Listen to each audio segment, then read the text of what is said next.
저한테 독특한테로 양쪽에 세 분 좀 서주시면 될 것 같아요. 저 가리지 않도록만. 네.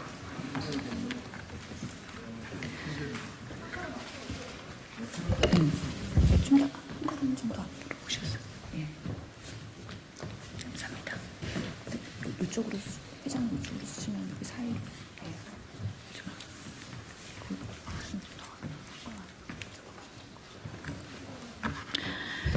지금부터 필수의료법 제정에 대한 기자간담회를 시작하겠습니다. 안녕하십니까. 저는 더불어민주당 국회의원 신현영입니다. 대한민국의 의료가 무너지고 있습니다. 국민들은 치료를 요하는 응급 상황에서 응급실을 전전하다 사망합니다. 서울에 살던 지방에 살던 그 누구도 안전하지 않습니다. 아이를 키우는 부모님도 불안합니다. 아이가 열이 나면 혹이라도 다치면 소아과 진료를 받을 수 있을지 막막합니다. 오랜 시간 서서히 붕괴되어 온 대한민국의 필수 의료가 최근 급격히 무너지고 있습니다. 정부의 부실한 대응과 정치권의 무관심 탓이기도 합니다.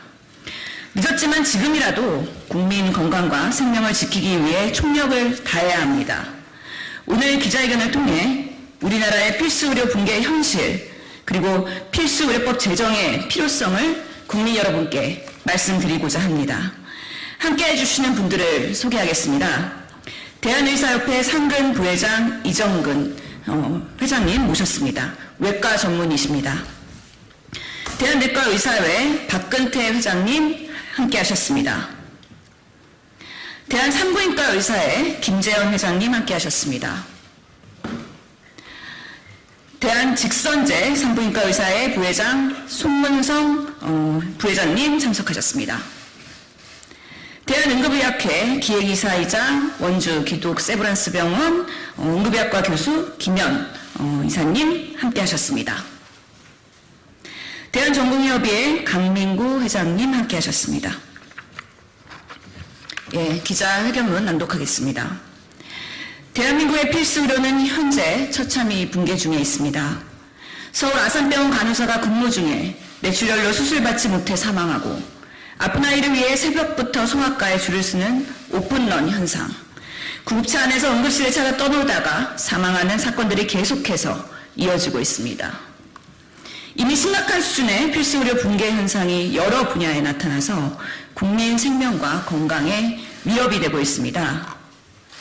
필수의료는 단어 그대로 반드시 필요한 의료 분야이지만 이 분야를 이어갈 의사도 국가적 지원도 부족한 매우 안타까운 현실입니다.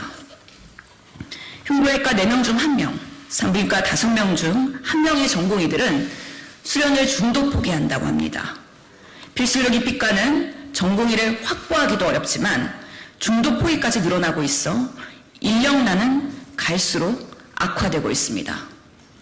그럼에도 불구하고 흉부외과 전문의 10명 중 8명, 외과 전문의 10명 중 5명은 수술을 해야 하는 의료 현장을 지키지 못하고 개원해서 전공과 다른 일반 경증 진료를 하고 있습니다.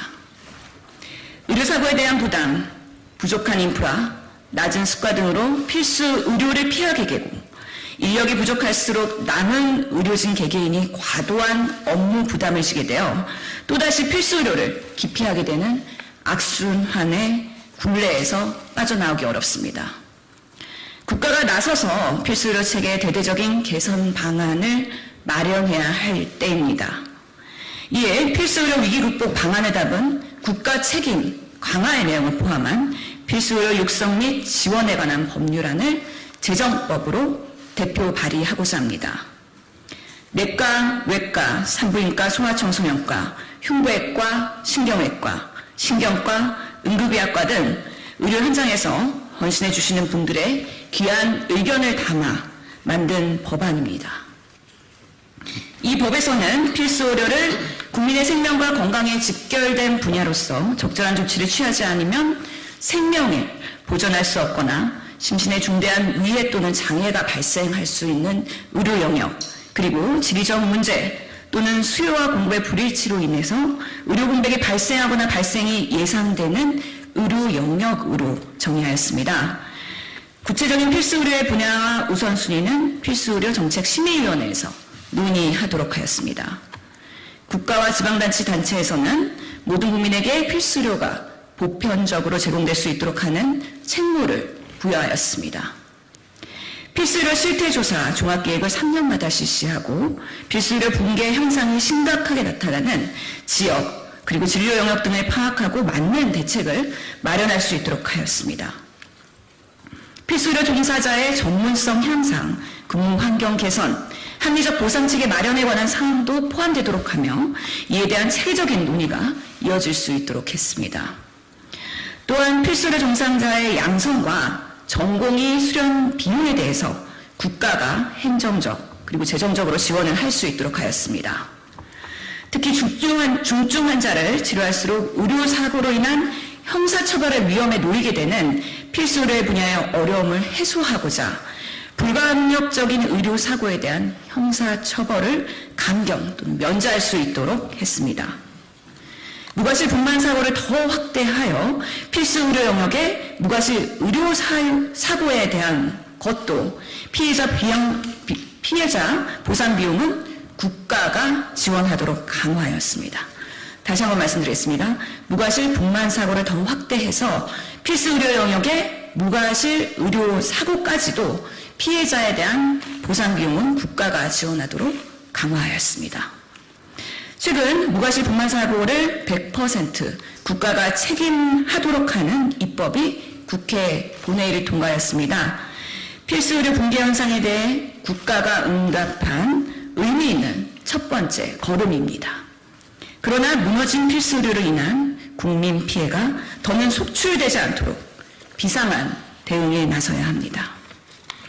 의사들에게 사명감만을 기대는 것이 아닌 내 앞의 환자에게 집중하고 최선을 다할 수 있는 그리고 필수 의료가 고생길이 아닌 자부심이 깃든 합리적 선택이 될 수 있는 환경을 만드는 것이 국가의 책무입니다. 그 기반이 될 필수의료 제정법의 조삭한 심의와 통과를 촉구합니다. 저 또한 보건복지위원회 위원으로서 그리고 더불어민주당 보건의료 특별위원회 위원장으로서 끝까지 함께 노력하겠습니다. 다음으로는 우리 같이 해주신 보건의료 직능의 대표님들의 말씀을 들으실 텐데요. 대한의사협회 그리고 대한내과의사회, 직선제 산부인과 의사회, 그리고 대한산부인과 의사회, 그 다음 응급의학회, 그리고 대한전공의협의회 순으로 기자회견을 하도록 하겠습니다. 먼저 이정근 대한의사협회 상근 부회장님이십니다.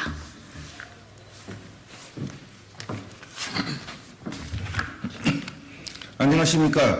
대한의사협회 상근부회장 이정근입니다. 먼저 대한의사협회는 이 무너져가는 필수 의료를 살리기 위해서 필수 의료에 대한 국가 책임을 강화하는 필수 의료 육성 및 지원에 관한 법률안에 대해 적극 환영의 뜻을 밝힙니다. 그간 대한의사협회는 필수 진료과 지원 대책 부재로 인해서 기피 현상 그리고 이로 인해서 필수 의료 체계가 붕괴 위기에 대해서 경고의 목소리를 높여왔으며 이를 바탕으로 정부의 개선 방안을 지속적으로 건의해왔습니다. 이런 상황에서 이번에 신영훈 의원님이 대표 발의한 필수의료 육성 및 지원에 관한 법률안은 필수 의료 분야를 살릴 수 있는 직접적인 계기가 될 것으로 보이며 매우 시적절한 법안으로라고 할 것입니다. 한편 필수 의료를 살리기 위해서는 최우선적으로 의료사고에 대한 법적 부담을 경감 방안이 마련되어야 합니다. 의료 현장에서 불가피하게 발생하고 있는 의료 분쟁으로 인해서 환자와 의료인 모두가 정신적, 경제적으로 막심한 손해와 고통을 겪어왔고 의료 분쟁의 가능성은 의료인을 하여금 방어진료, 소극진료를 유발하거나 응급중증 등 필수 의료의 기피 요인이 되고 있어서 결국 환자의 치료에 악영향을 미치고 있습니다. 특히 필수 의료는 생명과 직결된 분야이기 때문에 고난도, 고위험 수술이 많아서 의료인들이 아무리 최선을 다했다 하더라도 그와는 별개로 환자가 사망하거나 좋지 않은 결과가 발생할 위험이 항상 존재합니다. 그러나 좋지 않은 결과가 발생했다는 이유만으로 선의의 진료를 하는 의료인에 대해 책임 소재를 추궁하고 법적 분쟁, 형사처벌 등이 뒤따르는 것은 의사들에게 엄청난 부담으로 작용할 수밖에 없으며 이러한 부분에 대해 제도적 보호장치가 없는 것이 의사들이 필수 의료 분야를 기피하는 가장 큰 원인이라고 할 수 있습니다. 이러한 이유로 지난 2011년 의료부정조정법이 제정되었으나 2016년에 중대한 의료사고 발생 시 의료인의 동의 없이 자동으로 조정 절차를 개시할 수 있도록 한 의료분쟁조정법 개정을 필수 의료 분야에 대해 기피 현상을 더욱 가속화시켰습니다. 이는 응급, 중증, 분만 등 필수 의료가 붕괴 위기에 처한 가장 큰 계기로 꼽히고 있습니다. 이렇듯 의료사고에 대한 법적 부담 완화가 필수 의료를 살리기 위한 가장 근본적인 대책이 될 것이므로 우선적으로 필수 의료사고 처리 특례법 제정을 추진하여 고의나 중과실 없이 정상적인 의료행위 과정에서 발생한 의료사고에 대해서는 의료인에 대해 기소나 형사처벌을 면제할 수 있도록 해야 합니다.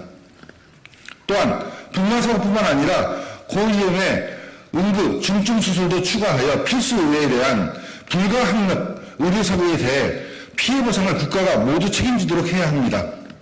이를 통해 국가의 책임을 강화함으로써 의료사고로 인한 피해자는 신속하게 구제하고 의료사고 위험이 큰 진료과에 종사하는 의료인에게는 안정적 진료 환경이 조성될 수 있도록 해야 할 것입니다. 끝으로 동법률안의 조속한 본회의 통과를 통해서 필수 의료 기피 현상을 해소하여 의사들이 사명감과 자긍심을 가지고 필수 의료 분야로 적극 진출할 수 있는 환경이 조성되고 의료인이 낮은 보상, 의료사고 책임 문제, 열악한 환경 등에 대한 걱정 없이 오로지 환자 진료에만 매진할 수 있도록 안정적인 의료 환경이 마련될 수 있기를 기대합니다. 대한의사협회는 국민의 생명과 직결된 필수 의료의 공백과 시스템 위기라는 현상을 극복하기 위해서 필수 의료 현장의 실질적 취약점을 개선하고 필수 의료에 대한 체계적 지원 방안이 지속적으로 보완될 수 있도록 최선을 다하겠습니다. 감사합니다.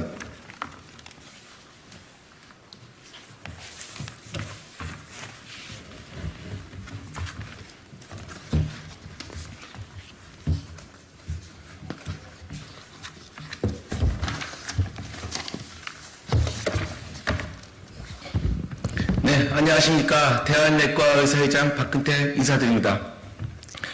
더불어민주당 신현영 의원님이 이번에 대표 발의한 필수 의료 육성 및 지원에 관한 법률안이 제정되어 향후 무너져가는 대한민국 필수 의료를 살리는 데 일조하길 기대합니다.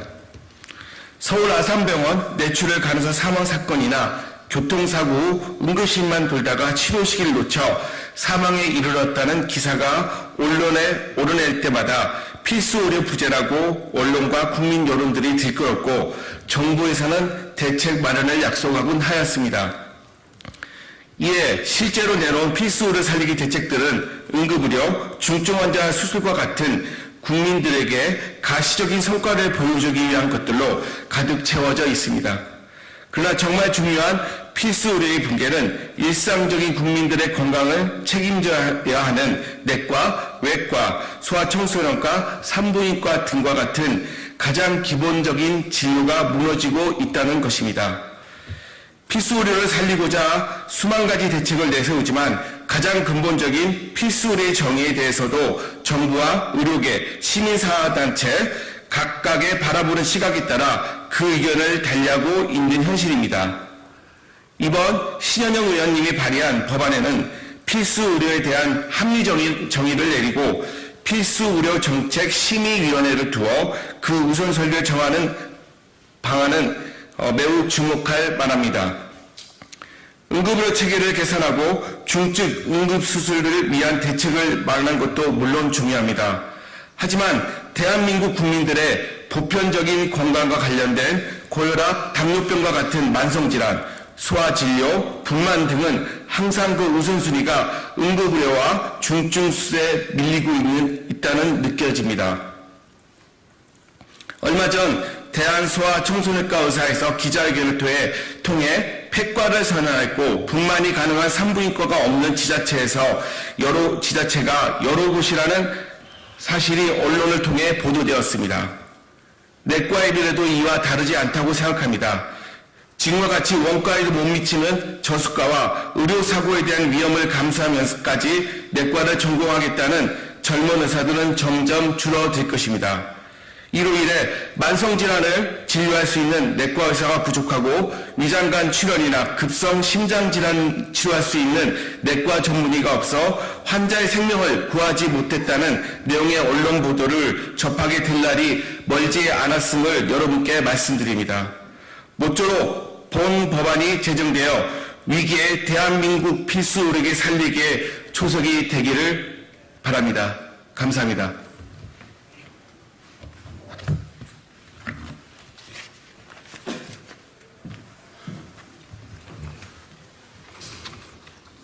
네, 안녕하십니까. 저는 직선제 산부인과 부회장 손문성입니다.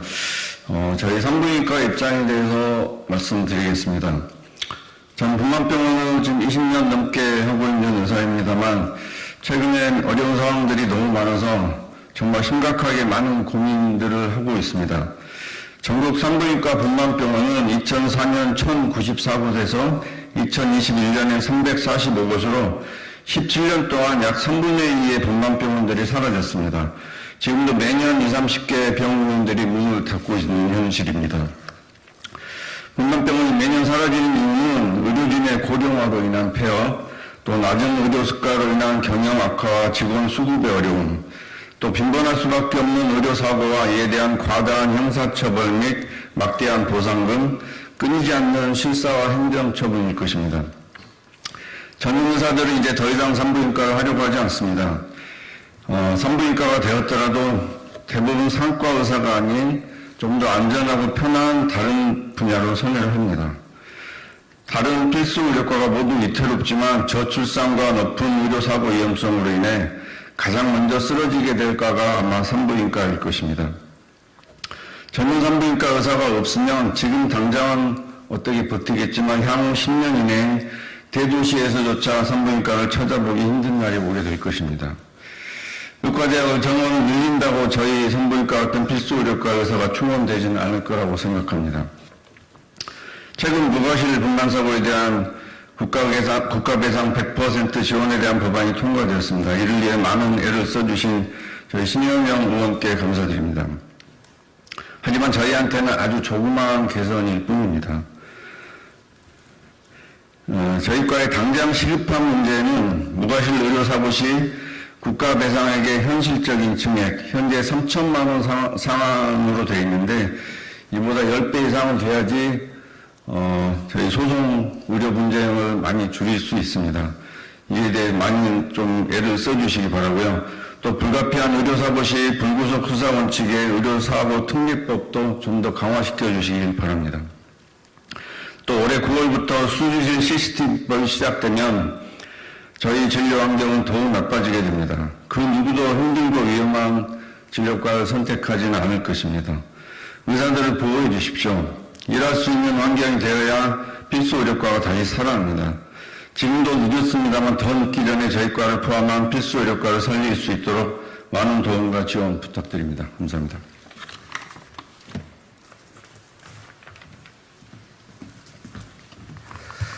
대한산부인과 의사회 회장 김재현 인사드립니다. 앞에서 여러 선배님들께서 하신 말씀이 제가 발표할 내용과 많이 중복된 관계로 선생님들이 발표한 내용과 빠져있는 내용에 대해서 간략히 말씀드리도록 하겠습니다. 의원님께서 발의하신 법안의 제13조 불강력적 의료사고에 대한 부분에 대해서 문제를 제기하고자 합니다. 보건의료로 인해 충분한 지임을 다했음에도 불구하고 불강력적으로 발생한 의료사고의 형사적 책임을 처벌을 감경하거나 면제할 수 있다. 여러분들이 얼핏 법률을 공부하지 않으신 분들에 대해서는 이 내용이 별 문제가 없을 것으로 생각될 것입니다. 지금부터 이 얘기를 천천히 들어보십시오. 불강력적 의료사고는 지금도 형사처벌을 하지 않고 있고 민사도 불강력 사고는 보상하고 있지 않습니다. 그런데도 불강력적으로 발생한 의료사고의 형사처벌은 감경하거나 면제할 수 있다고 법령에 정하는 것은 법률의 입법 취지와도 달리 오히려 불강력적 의료사고도 형사처벌할 수 있다는 것을 명문화한 것이 되는 것입니다. 지금도 법원법령은 비의도적으로 발생되는 의료사고에 대해서 지금도 형사적인 책임을 묻고 있지 않고 있습니다. 필수 의료 분야는 생명을 직접적으로 다루는 업무 특성상 의료사고 위험성이 높아 소송 부담이 크다는 점을 완화하기 위해서라면 의료인의 형사소송 부담 완화는 필수 의료 분야에서 한정된 영역에서 해당되는 응급의료와 필수 의료 모든 진료가 포함되어야 하는 것입니다. 이것이 힘들다면 최소한 불강력적 의료사고 대신 환자의 진료에서 발생되는 필수 의료 진료로 발생한 의료사고에 대해서 감경하거나 면제할 수 있도록 개정되어야 합니다. 좀 더 설명을 드리자면 필수 의료 분야는 생명이 위급한 환자를 치료하는데 의료소송의 부담이 줄어야 소신 진료가 가능하다는 그러한 이유라면 필수 의료의 진료 과정에서 발생되는 의료사고에 대하여 고의 또는 중과실에 있는 경우에만 형사처벌을 하고 있는 현실에서 고의로 발생된 의료사고를 감경하거나 처벌을 면제하기는 힘든 상황으로 봅니다. 다만 중대한 과실로 인하여 사람에게 상상을 일으키게 하는 의료 성립된 헌법 268조의 중과실이라는 함은 주의 의무 위반의 정도가 현저한 경우 조금만 주의를 하였다면 결과의 발생을 회피할 수 있음에도 불구하고 이를 게을리한 경우 처벌을 감경하거나 면제할 수 있도록 개정해야 한다는 개정해야만이 안정적인 필수 의료를 살리는 보다 구체적인 법안이 도움이 될 것으로 생각됩니다. 두 번째 조항에서 나오는 불강력적 의료사와 관련된 피해자 보상 비용은 국가가 지원해야 한다. 이것도 일반 국민들이 생각하면 언뜻 생각하면 이것이 아주 합리적인 법안처럼 들릴 수 있습니다. 그렇지만 민법상 불강력적으로 발생한 의료사고에 대해서 지금도 피해자에게 별도로 보상하고 있지 않습니다. 다만 의료분쟁 조정법에서는 불강력적 분만 사고의 보상은 민법상의 피해 보상을 할 수 없어서 없는 부분에 대해서 예외적으로 보상하는 특별한 경우의 제도인 것입니다.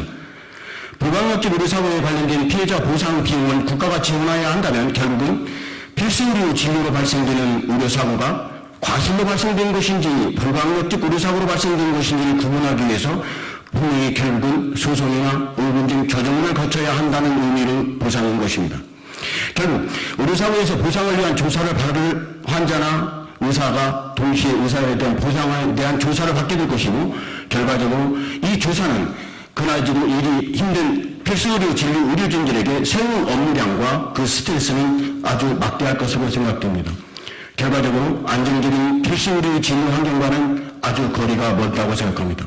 그렇다면 불강력적 의사와 관련된 피해자 보상 비용은 국가가 지원해야 한다는 것보다는 응급환자의 진료로 발생되는 필수의료 진료로 발생한 의료사고에 대한 보상을 국가가 지원할 수 있도록 개정되어야 할 것으로 생각됩니다. 바쁘신 분들도 시민께서 이 법안을 받는 것을 제가 전체적인 내용에 대해서 반대하는 내용은 아닙니다. 현재 나와 있는 그 조항 자체가 이것이 개정이 됐을 때 발생할 수 있는 법률적인 문제와 그 실제적인 운영 방안에 대한 문제점을 오늘 발표한 것이지 전체적인 법안 발의에 대해서 반대하는 뜻은 아니기 때문에 이 법안이 조속한 시일 내에 개정돼서 더 보다 나은 합리적인 법안으로 거듭날 수 있기를 간절히 기대해 봅니다. 감사합니다.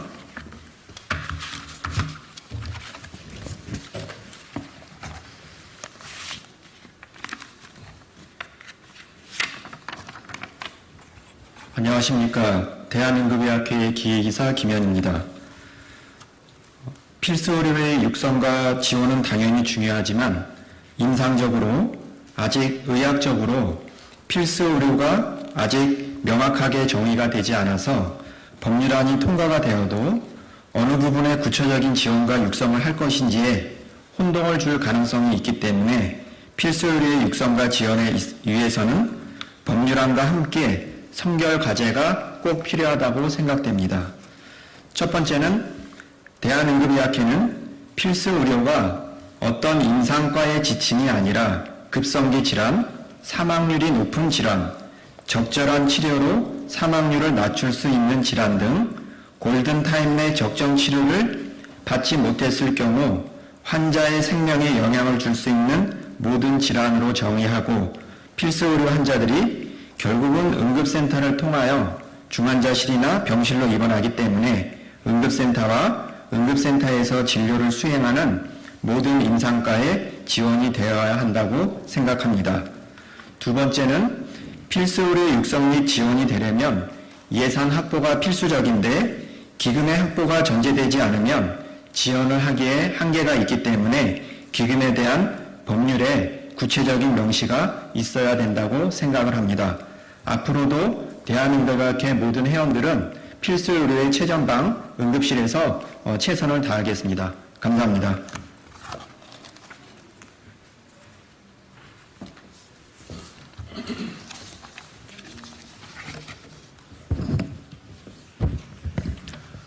네, 존경하는 시민 여러분, 네, 안녕하세요. 저는 대한전공의협의회장 강민구입니다. 먼저 오늘 이 자리에 참석해 주신 신현영 의원님을 비롯 여러 관계자분들께 진심으로 감사의 말씀드립니다. 최근 들어 필수의료, 지역 공공의료의 붕괴에 대한 신호가 곳곳에서 나타나고 있습니다. 젊은 의사들도 주 100시간에 육박하는 과도한 근로시간, 부족한 보상체계, 무과실 의료사고에 대한 형사처벌의 위험 속에서 필수의료 종사를 기피하고 있는 것이 현실입니다. 이번에 더불어민주당 신현영 의원실에서 발의한 필수의료 육성 및 지원에 관한 법률안은 심화되는 기피 현상 속에서 필수의료의 정상화를 위해서 발의된 법입니다. 필수의료의 위기를 극복하기 위해서 체계적으로 국가, 지자체 책무를 규정하고 있다는 점에 대해서 적극적으로 환영하는 입장을 밝힙니다. 특히 발의 법안 제12조 필수의료에 대한 지원, 필수의료와 관련된 전공의 수련 비용에 대해서 국가가 행정적, 재정적 지원을 하여야 한다라고 명시된 점은 전공의 수련 환경 개선의 측면에서 매우 진일보한 법안이라고 할 수 있습니다. 현재 우리나라의 정부 보건 지출은 약 60% 수준으로 주요 선진국의 80% 수준에 비하면 턱없이 모자란 것입니다. 앞으로 필수의료에 대한 충분한 투자와 정부 지원만이 시민사회와 정치권의 노력을 물거품으로 만들지 않을 수 있습니다. 필수의료 영역을 비롯하여 건강보험 전반에 대한 재정 지원이 절실한 상황입니다. 저희 전공의협의회 또한 최근 국회와 정부와의 소통을 통하여 시민 여러분들의 건강을 위한 필수의료 살리기에 최선을 다하고 있습니다. 특히 최근 정부와 의료현안협의체를 통하여 필수의료 영역의 인력 확충 및 재정 지원 방안 등에 대해서 끊임없이 논의하고 있습니다. 앞으로 저희 젊은 의사들은 진료 현장에서 의사의 전문성과 자율성이 존중되며 충분한 재정 지원 속에서 의료 서비스를 제공할 수 있는 환경을 꿈꾸고 있습니다. 이번 발의된 필수의료 육성 및 지원에 관한 법률안이 꼭 국회를 통과하여 보건의료 체계의 붕괴 위기를 완화시킬 수 있는 시발점이 되기를 기원합니다. 저희 전공의협의회도 시민 여러분을 위한 보건의료 체계 확립에 최선을 다하겠습니다. 감사합니다. 예, 이렇게 참석한 분들의 발언을 모두 청취하였습니다.